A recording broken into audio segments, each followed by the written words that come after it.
Don't make yourself be stressful over money while you're doing it. Going to make it harder for people to want to invest in your services or your products if you seem desperate. How can we increase our listeners' energy right now? Going to bed and I'm dead. I wish I had that problem.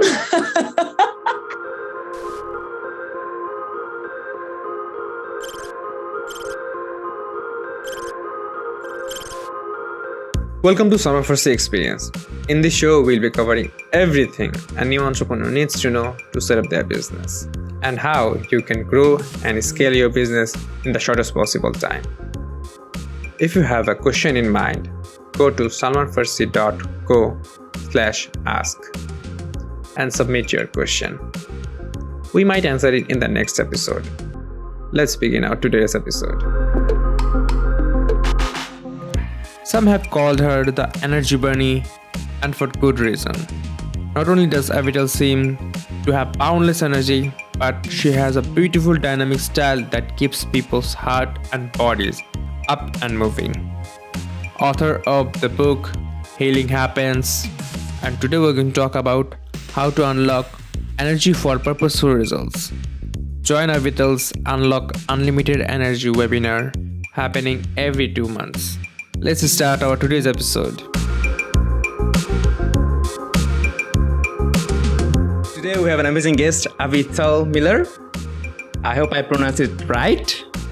So, before we start our conversation, how can we increase our listeners' energy right now? Oh, great question. Let's just start that right off the bat. I love that. You know, the first thing with energy is actually being ready to go for it, which you just did. And then it's taking action while the energy is hot. So you're like, let's go for it right now. So here's what we're going to do. Take a double inhale, tense your entire body. Double exhale and release. So you're going to breathe in through the nose, breathe out through the mouth and the nose. Let's do that again. Double inhale, tense everything. Yeah. Double exhale, release. Now I'm wondering if you had the ability to tense even more. So we're going to do it one more time. I want you to tense to your absolute maximum. And imagine that the more you put into this, the more energetic you're going to feel afterwards. Here we go. Double inhale and tense. Exhale and release. That was deep. Also great. Also great for when you're feeling agitated, when you're feeling nervous. Believe it or not, because this releases tension, it doesn't just energize you, it also relaxes you. So you can even do this before you go to sleep. It's like, personally, when I go to sleep, I'm totally tired. I don't think anything of I just go into bed and I'm dead. I wish I had that problem. But when I go to bed, it's kind of like being on a freeway. You know, what's the fastest freeway in the US? It's like 90 miles per hour. I don't know, maybe that's over 100 kilometers per hour for those of you on the metric system. Like it's really, really fast. And then I have to go to bed and be on like a local city road where there's a school and you have to drive, you know, in the US at 25 miles per hour, right? So maybe 30, 40K miles per hour. And so it takes me a while. I have to go through a whole process quite often of getting off that freeway. I always get jealous of people who can just lay down and fall asleep. Yeah. So, what is a former Microsoft program manager doing in healing? Good question. I'm involved with healing because of a personal story. Microsoft was a great company. I didn't feel it was for me. And I actually dove head on into the yoga and fitness world. And I became a fitness director, a teacher trainer. I'm teaching 25 to 30 fitness classes all over town, known as the Energizer Bunny. So we started talking about energy. And then I started having issues with fatigue, my hair falling out, my muscles turning to fat, wondering if I'm going to become weaker than my students and I'm going to be out of the job.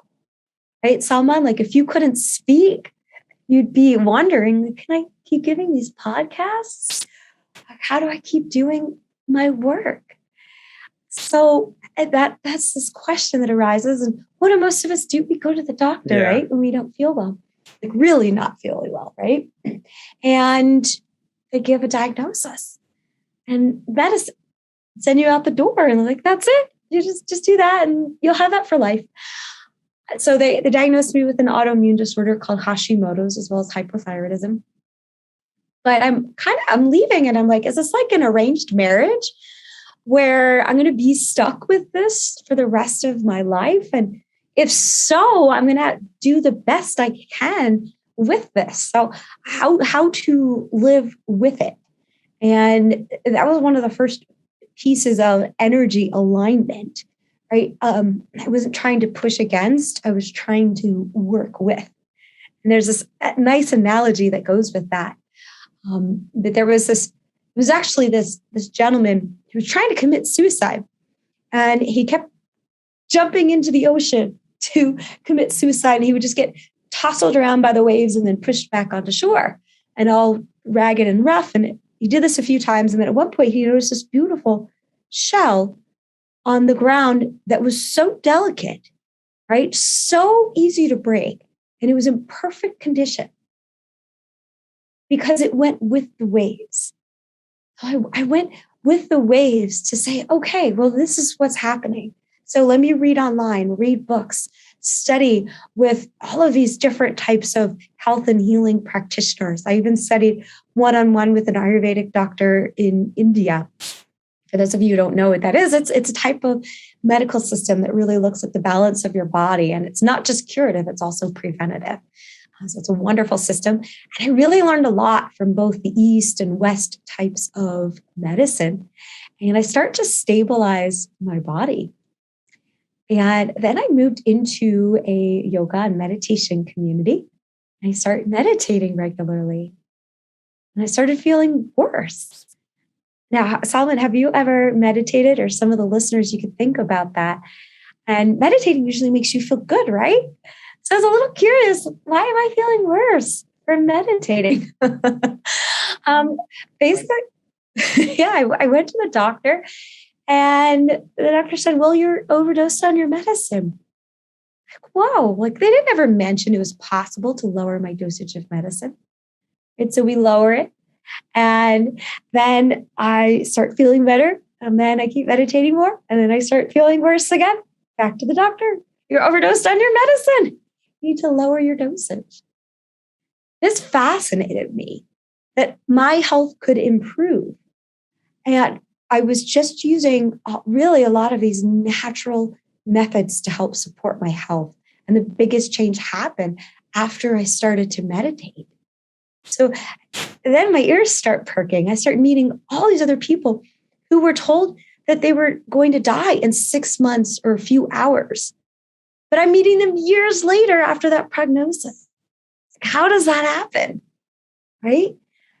So that was the question that came out there and the exploration that goes into that, the desire to share this information with more people so that we can continue to unlock not just about health, but how do we overcome these seemingly insurmountable challenges?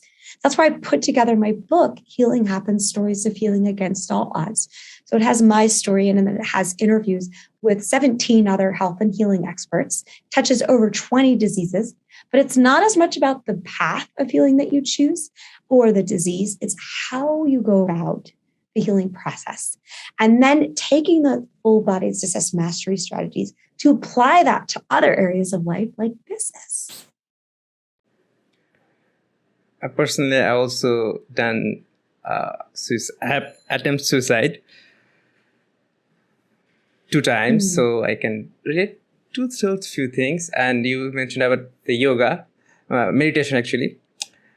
personally, it doesn't work for me either. Yeah. Yeah, it's that one of the things, like sit for 5 minutes and don't think of anything. Those things, like, That's a horrible tip, by the way. My mind is never blank.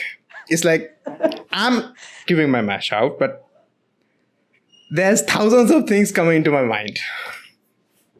Yeah. Well, and may I speak to that just to help people who try to meditate and it's not working for them? And the first thing I want to say is that it's true. It may not be for you. And my cousin who passed away from cancer, but during the process of this, it's how do I live life in the best way and how do I extend my life? And she gets inspired by me meditating. She hears how great it is. She goes to her local yoga studio and she's sitting there. She's like, all I can think about is this will help my cancer. This will help my cancer. That's no fun.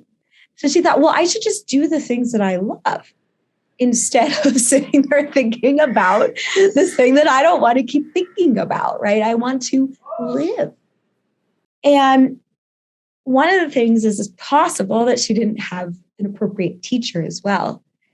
Because one thing is, if you just sit there and expect yourself not to think, I mean, we are creative creatures. Like we're meant to think. We're meant to come up with ideas. So there is one form of meditation that actually says to watch your thoughts and then to allow yourself to be at peace with that. So you could follow that method.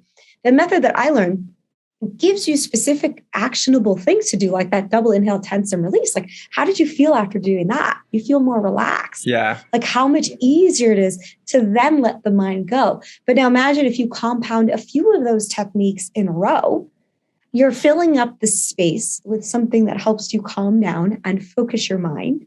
By the time you're done with those techniques, the mind is naturally calmer and quieter. It doesn't necessarily need to think as much.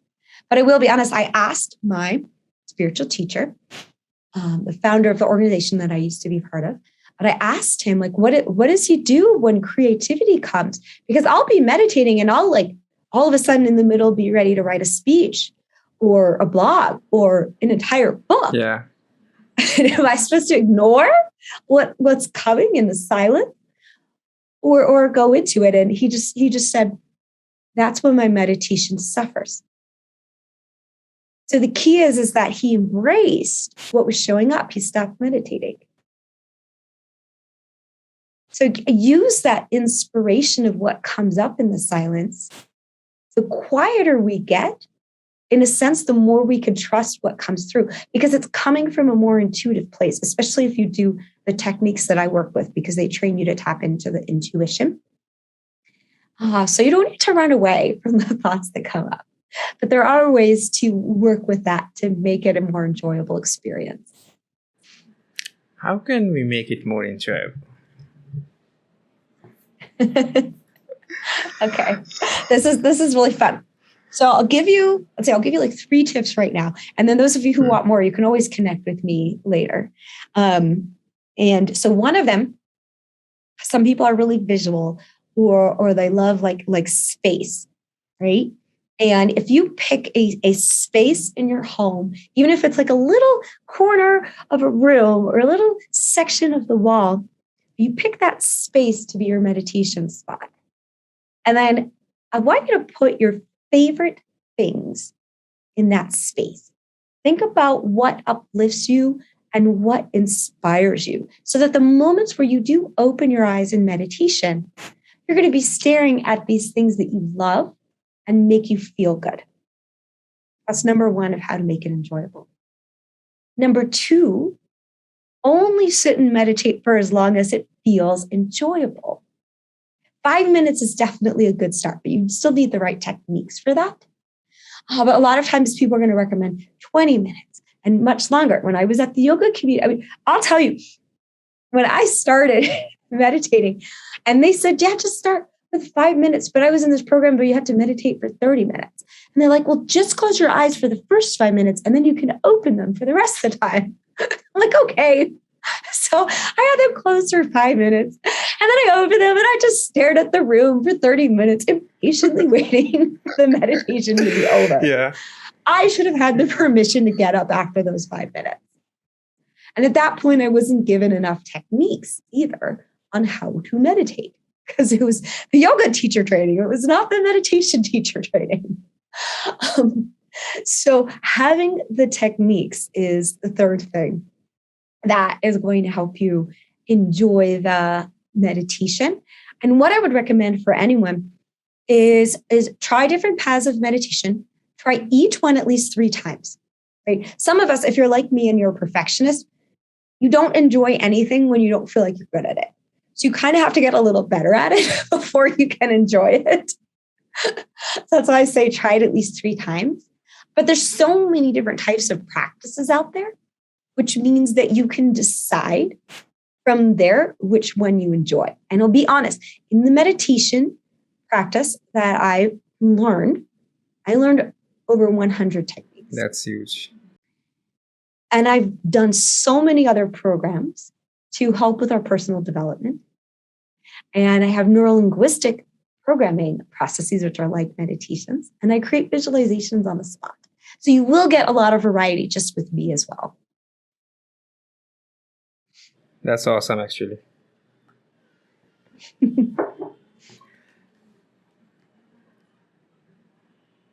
For people like me, it's like who can't enjoy meditation.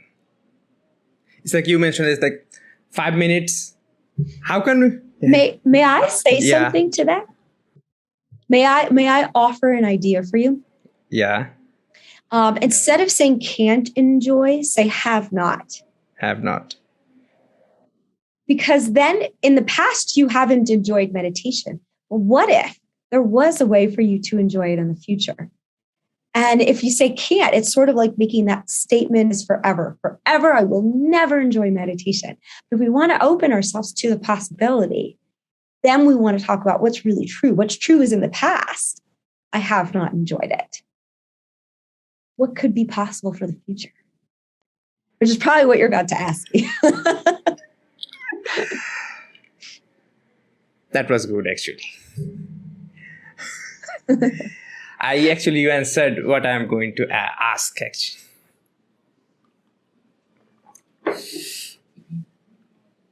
In the pre-podcast, you mentioned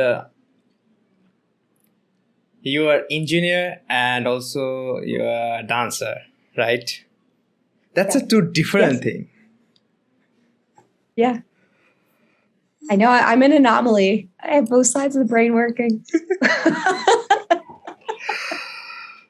So what's that story? Well, I can tell you about how did I decide what to do in college? Because I had 2 majors. I wanted a third. So, and this is important for anyone choosing their career and their life path.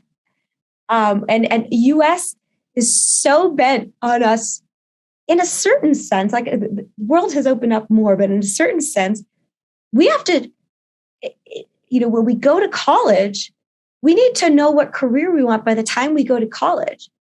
So that means by age 16, 17, we need to know who we want to be for our entire life. And because we're making such a big investment in time and money in college, that better be our career. But we haven't experienced life yet by that age. And with the experience, how many times these days it's more common that people change careers? So it's just something to think about. Like, do we really want to make that much of an investment in something we may not stick with? But so here it is. I am way better at math science than at the English history subjects. My whole father's side of the family are all engineers. My dad is the vice president of the main public transportation system in Toronto.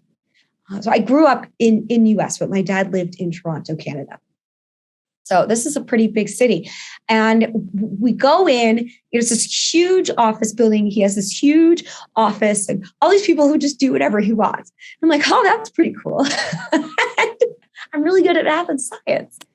And my dad brought me up when we would travel, literally talking about the highway systems, the freeway systems, the bridges, how they were built, designed. And that was one of his favorite things, talk about the bridges, to go find the railroads. So he already set this sort of engineering mindset and kind of the civil planning of engineering into my mind. So that's part of me. Next part of me is I grew up as a gymnast and a dancer. I love to dance. The dancers, professional dancers at my studio complained about how poor they were and that they often just had to eat rice and beans. I'm thinking, well, I don't want to be poor. And I have the ability to do something else and the interest in other things too. So I'll just get the major in dance so that they don't convince me in engineering that I can't dance. Okay, but there's a third thing I mentioned. Starting in high school, I started reading psychology books. I even took a psychology course. I loved studying people. I loved helping people. I loved trying to understand people, right? I saw a lot around me in the environment that I was in growing up that I didn't feel in alignment with in terms of communications. I was like, I want to learn something different. Mostly passionate about psychology. And my mother practically sits down with me and says, you know, you're better at the engineering, right? You're going to get better grades. You're going to get a more dependable career that's higher paying. And I think, oh, that makes sense. That sounds like good reasoning. So I'll do the engineering and then I'll put the dance in so they let me dance. I can dance for fun. So I didn't ever expect to necessarily be a professional dancer, but I have danced all over the world. I even performed at the Miss South India pageant in India, which is nationally televised and in front of thousands of people. So that was really fun. But there I am. So I get my degree. I start working at Microsoft. And what I realized is that I'm the type of person that needs to live life fully in each moment. I'm generally not an ends justify the means kind of person. Now, I have a lot of willpower, so I can do that. But I want to always enjoy life in the process and do what I'm passionate about. So in the process of working at Microsoft and seeing like, I'm not passionate enough about this. And that's when I actually took off and traveled around the world for a year to give myself space to rediscover what that is and kind of break the mold of the way of thinking that I was brought up with, to see that I have other gifts and then to follow those passions. I was practicing yoga and Pilates everywhere I went when I was traveling, and everywhere I went, people would ask me to teach them. That was a message to me to say, hey, I can do that too. I can change careers. It's okay. And of course, the engineering skills come in handy quite often because they taught me how to have an organized mind. And I was doing project management at Microsoft. So that's the first experience, like working with other people and having some management. So that helped play into those skills. But also when I need to adjust the HTML on my websites or my email platforms, I know how to do that. That's the benefit of being an engineer. Actually, it's not just for US. I failed against all over the country. Actually, all over the world. You have to decide what you want to do in your future when you're 15, 16, or 17. As I study, I'm also an engineer, but right now I'm doing business. Exactly. The thing I always say too is that at least I don't sound as woo because I have an engineering degree. It seems like from your conversations, like India has a major part in your life. When did you visit India? Yes. I think I've spent a total of 6 months in India on 4 different trips. The first trip was 3 months. So it's actually, I guess the trips have been spread out over, about 20 years. I got a 10-year visa and I wanted to go again, but I want to wait till the pandemic is over. My last trip, there's often a little bit of traveling and then some other, purpose to the trip. The last one I was speaking at a women's conference in Delhi. And there were probably 1,000 women from all over the world who came to this conference. It was really beautiful meeting of women. And for me, coming from the United States, women have so much opportunity. I mean, there's a lot of women here who feel like we don't, and they sort of point out the differences, for men and women. But I'll speak to that in a second too. But in other countries, it's a little different. So it was a lot harder for some of the women to be there and for them to do the business that they do. And so I really, really appreciated meeting these strong women and hearing their stories. But I do think in the United States, the difference between men and women, and I think this happens a lot, that people can consider about their thinking in other areas of life too. Because, in engineering, the women are minority, and in dance, the women are majority. And it's not like women were necessarily excluded. I think there were just less women either interested or inspired to go into that field. But I didn't think about it necessarily, especially because I was in another environment that was majority women. So, in the end, it kind of got balanced. But there I am. I was the only engineering student to get hired at Microsoft. And normally the type who would get hired would either be computer engineering or computer science students. And none of them got hired. So that was the first thing. That a woman who was not computer engineering got hired at Microsoft.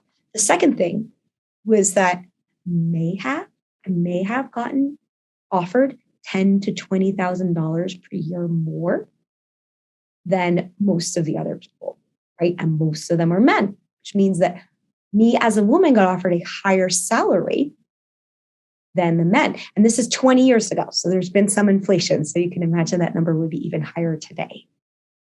And it was just because I learned how to present myself.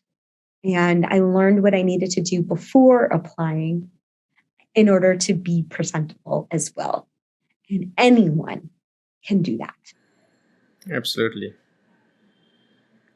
If you calculate the inflation rate 5%, it would be 100% actually, double. Yeah. Yeah.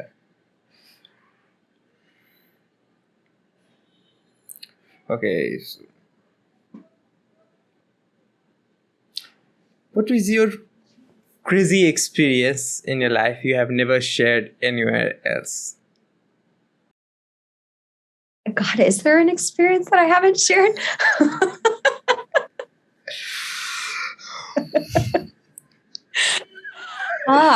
Let me think about that, because I'm so open to sharing so much about myself. Let me think. I will just tell you one thing, and that nobody knows. Most people don't know this yet. I did a photo shoot last night in a wedding dress. I posted the photo.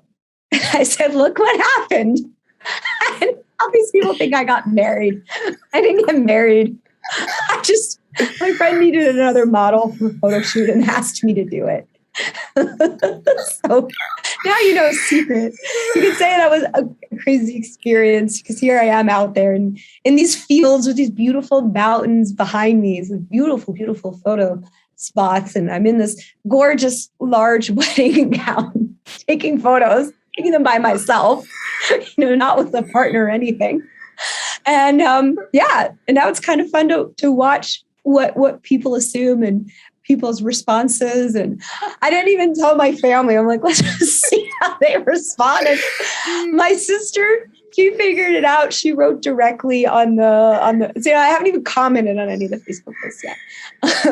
But she wrote directly on there. She's like, this is what happened. You found a white dress and you went out to some beautiful mountain spot and you had a photo taken. This doesn't look like a selfie. So who took the photo? Anyone would think you have got married. Yeah. I know. Of course they would. I always wanted to do a post like that on April Fool's Day. But on April Fool's Day, So April 1st is April Fool's Day for some reason. But if I post it on April Fool's Day, everyone will see through it right away. So you have to do it when people least expect it. Yeah. You remind me of something. It's like, when was your birthday? 4th September, right? Yes. The last month when we scheduled, I thought I would ask these questions. Like, my birthday is on 5th September. Oh, really close. Yeah. And you've looked at your Eastern astrology chart. Is your sun sign Leo on your Eastern astrology chart? I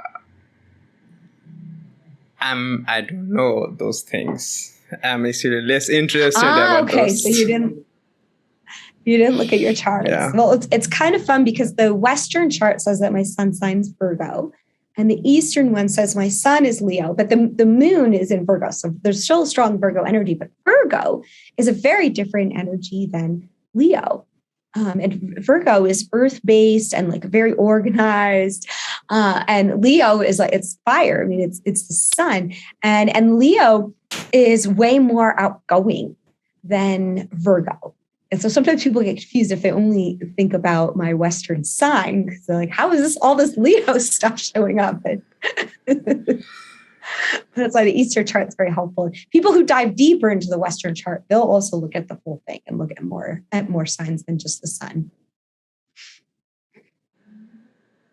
Actually, I'm less familiar with those terms. So I can't read it. By the way, what is energy actually? What the term energy means? I should have looked up like the scientific definition. We don't need any scientific definition. Yeah. But here's what I like to say, first of all, about, because people say, I have energy, I don't have energy. Okay, you always have energy. Energy basically breaks down to a vibrational frequency wave. It breaks down to the movements of cells, of the electrons, neutrons, neurons, like all of these things. And they say like E equals MC squared, right? So we're talking about movement and power in connection as well. And when people say I don't have energy, so we always have energy, but it's, are we noticing it and are we utilizing it? Are we harnessing it for our good? If you, Salman, take your hands and rub them together. So the first thing, it takes energy to create the movement. Yeah. And when you create the movement and you rub the hands, you feel warmth. So you've now created heat energy.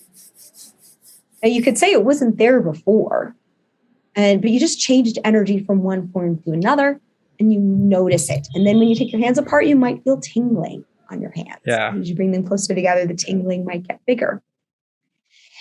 So the energy is always there. Paramahansa Yogananda, the yoga guru, is known around the world. He started in India, but he's known around the world for helping people feel happy and energetic.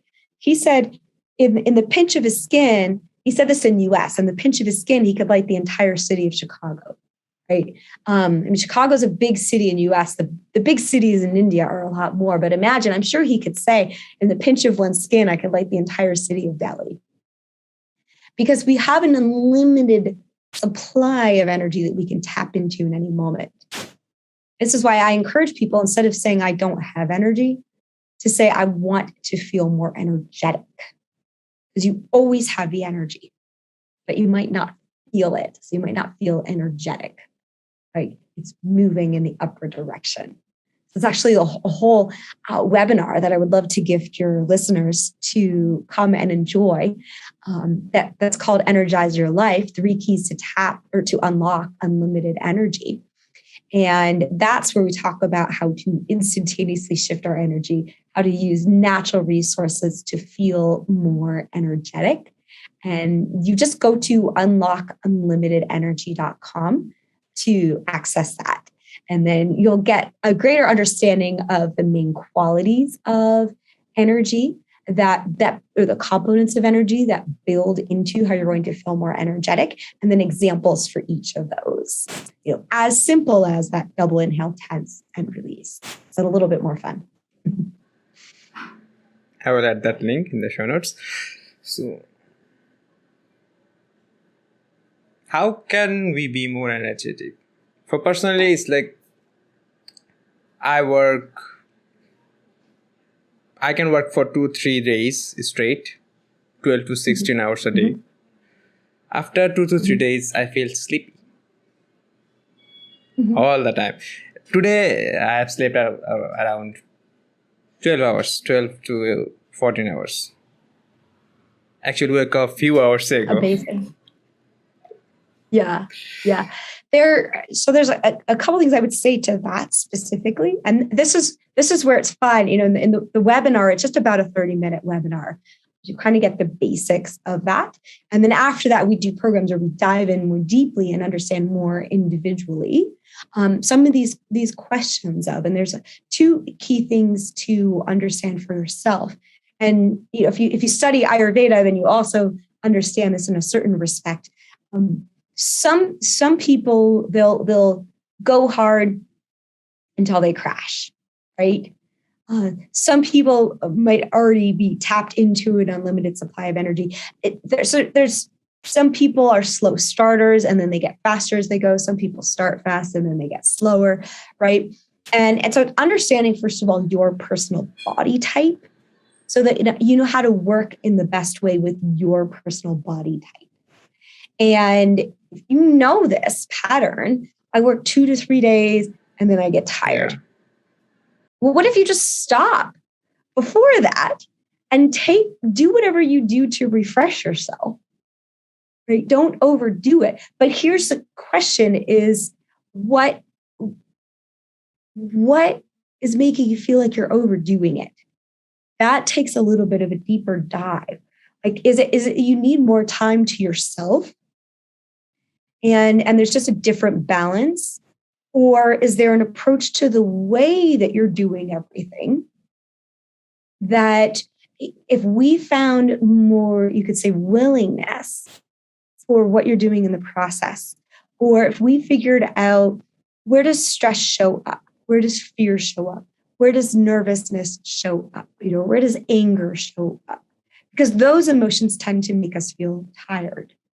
And then we work through, and this is where I love doing neurolinguistic programming with people.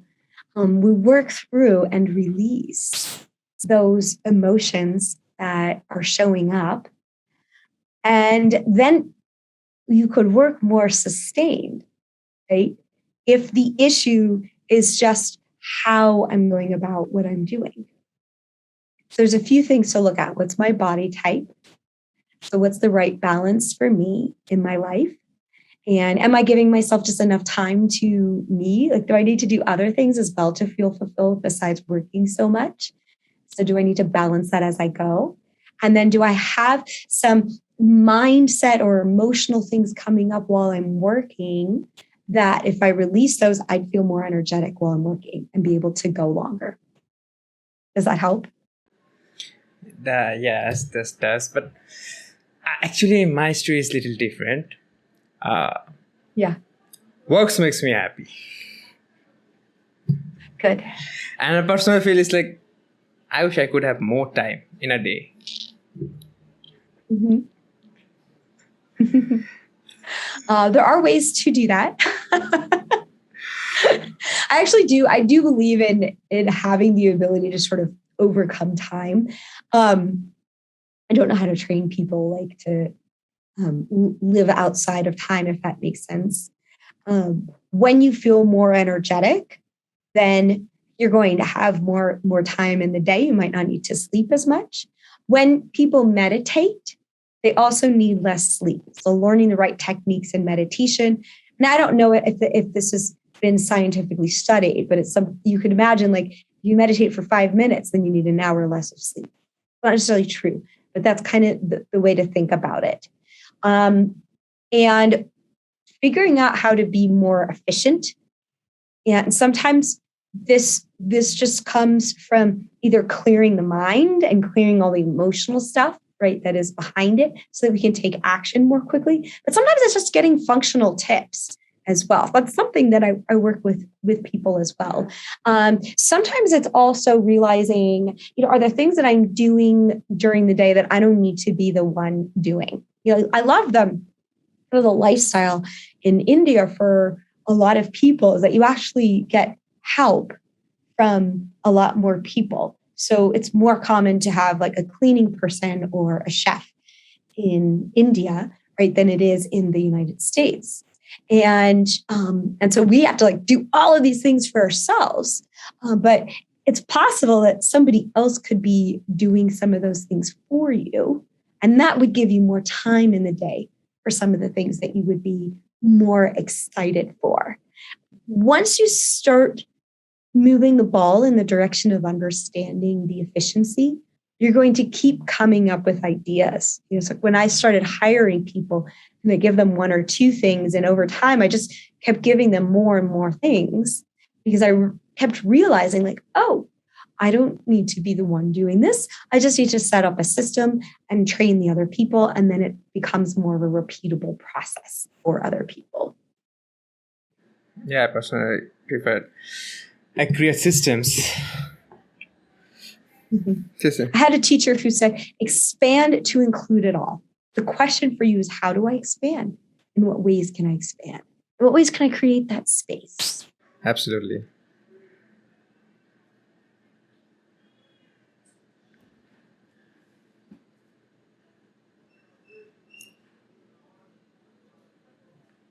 How can we get energetic as an entrepreneur? Let me tell you more about the question I said. It's like, how to boost my energy as an entrepreneur? Because as an entrepreneur, we work our ass off. Yeah. Yeah, you do. Don't Yeah. Yeah. Part of that is going to go back to I'm working my ass off. Well, what aspect of working my ass off makes me feel not so energetic? And it's going through, some of those, how can I be more efficient with my time? What's the right balance for me? What are some of the mindset or emotional things that I can work through? But I want to take people to another step here, which is, what in your mind says that you need to be working so much? If working my ass off is not something I want to do, what in your mind is making you think that you need to be working your ass off? You're very lucky that I'm swearing. I never swear. I'm repeating your words back to you. But what I want to say too, and this is really something for everyone to consider, and this also comes through for the full-bodied success mastery. This also comes through because you mentioned suicide earlier. Yeah. And I believe there's quite a few reasons why somebody might want to not live anymore. Are you truly doing what you're passionate about? And not just is this work what I'm passionate about. And sometimes usually entrepreneurs are pretty passionate about the work that they're choosing. Sometimes there's some other idea that makes you think you need to do what you're doing. But usually entrepreneurs are pretty good about that. But are you in full belief that it's possible and that you're capable and that you have the potential to be successful? Right? Sometimes that drives people to work more or to just spin the wheel and not really get further, not really make an impact with what you're doing. And that's part of being more efficient as well, is actually doing the things that return the results that you need. Right? That's how you can choose how to use your time more. And then are you doing the tasks involved within setting up the business that truly suit your nature? Or are there other people who could do the things that don't suit your nature as much? Can you build in a team? One of the high performance coaches who I've studied from, he has this process of how you win the day in the morning. And every day he asks the question, who can I ask for help from today? So that's something to consider, that we're not in this alone and we can work as teams. For certain activities that I do, I don't take action until I see the right people involved who want to be a part of it. And then I know that there's more energy and it's going to be that much easier and more fun in the process. So are you taking the approach that truly suits your nature? That would be another piece in there. A lot of times, what we're really wanting to do, it could be off the beaten path. It doesn't match what we truly believe somebody's mission, purpose, or career should be. And it's allowing space for us to expand our mind of possibilities and potentials so that we really see the depth of who we want to be, what we want to do. We go after it. That's actually the start of what I share in the Full Bodied Success Mastery program that I mentioned came out in my Healing Happens book. Okay, we're almost at the end. What inspired you to write your book, Healing Happens? I got inspired to write my book. One, I just love to share. But what I love to share things that are going to be helpful to other people. And when I started meeting multiple people who had stories of healing beyond what was expected, I felt like people needed to know. And all those stories needed to be in one book. Some of the people in my book have their own book. That's one person and one story. It is so easy to brush that off as a fluke. But if you put multiple stories in a book, right, that starts to become scientific evidence. Now, of course, I have 17 interviews. There's more than 17 stories, in the book, but I've continued the stories in podcast interviews as well that I've done for the Healing Happens podcast. So that you can continue to see how many stories are out there and continue to build that belief of potential and that scientific evidence. But there's a book that has 100 people who healed from terminal cancer. So my book's not the only thing. You want to put all of these pieces together, then really start exploring what is it specifically that is in common among these people. That's awesome, actually. I'm doing something similar in this podcast.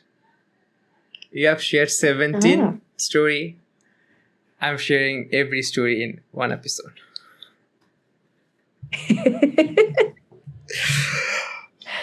That's perfect. What would be your advice for the people who have just started their business? My advice would be don't quit your day job.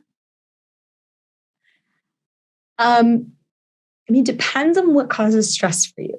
And if you have tons of funding and tons of money, but for a lot of people, it takes 3 to 5 years minimum for a business to get to a place of being self-sustaining. So it's like, yeah, I got the courage to go for it. Great. Don't make yourself be stressful over money while you're doing it. Going to make it harder for people to want to invest in your services or your products if you seem desperate. It does mean that you need to slow down the progress in the beginning and spend a lot of time working. But if you follow these energy tips, learn how to be efficient, right? Then you can work a full-time job and start your business on the side. One of the great business owners to look into is Sarah Blakely. She started a company called Spanx. She kept her day job till she reached the level where she was on Oprah. She came up with this idea of footless tights. I think she went to over 200 manufacturers till one agreed to make it for her. She just spent her lunch hour visiting these manufacturers and pitching her idea. That was how she started. You said don't quit your day job actually. So why is that? If it's a night job, don't quit your night job. Same thing. So why is that? Is it only for the cash flow or anything else? It's not just cash flow. I mean, and you have to know your nature. And obviously, if you have enough cash flow and if you're relaxed when you take risks, that's fine. If you're the type that doesn't need as much stability and security. But if it's going, you have to feel into your body. I mean, I can't tell you how many times, because I did that. I quit the day job. So I had to work on the stress that would come up, the nervousness from the instability, and make myself approachable for people to want to invest, without being desperate. I try to share a way of uplifting people. So it's especially important that I keep myself in an uplifted state. So not just cash flow, but stability and security. What is going to help you sleep peacefully at night? That's the question. Set yourself up for that. But part of the purpose why I'm saying that is for people to understand is that most of the time, it's not an overnight success that happens right from the beginning. It's an overnight success that might happen after 10 to 20 years even. You want to give 3 to 5 years minimum on average to see that your business gets to a sustainable state, right? And most people don't make it that far. They give up before then. For me, it took 9 months to happen something big. Beautiful. Yeah. So where can our listener find you? Where can everyone find me? Okay, awesome. Well, I'll repeat the website I mentioned before, unlockunlimitedenergy.com, to come to the Energize Your Life webinar. And then you can go to my website for avitalmiller.com, and I'll spell Avital. It's spelled like A, V for victory, I, T for talented, A-L. Miller is M for Mary, I, L for love, E-R, R for Roger. So avitalmiller.com. You can email me info@avitalmiller.com. And you can follow me on Facebook, where I'll be sharing inspiration. And simply just find avitalmiller.com. I mentioned my book, Healing Happens. So that's at healinghappensbook.com. And you can also find the Facebook page for that. Awesome.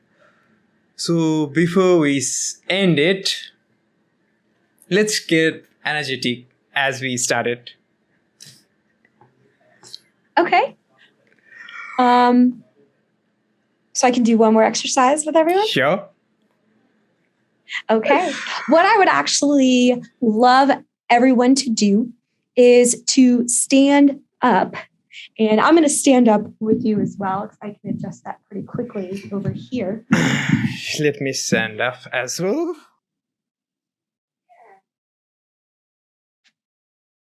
But you're going to walk in place, lifting your knees up high, and then say, I am awake and ready. I am awake and ready. And just let your arms swing naturally. Keep lifting those knees high. Say, I am awake and ready. I am awake and ready. I am awake and ready. I am awake and ready. I have never done anything like that in any of my podcasts. This is what I do when I give talks too. I get people moving.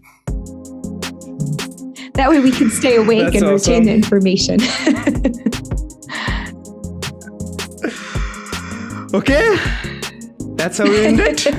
Thank you so much for having me as a guest. It's been a pleasure. It's my pleasure. You can sit now. Thanks for joining us today. Hit the subscribe button, and if you're listening this on Apple Podcast, please leave a review. This will really help us to make our future episodes better. Have a question in mind? Go to salmanfarsi.co/ask and submit your question. We see every submission and we might answer it in the next episode. Thanks again for listening. We will see you on Tuesday and Thursday. Have a great week.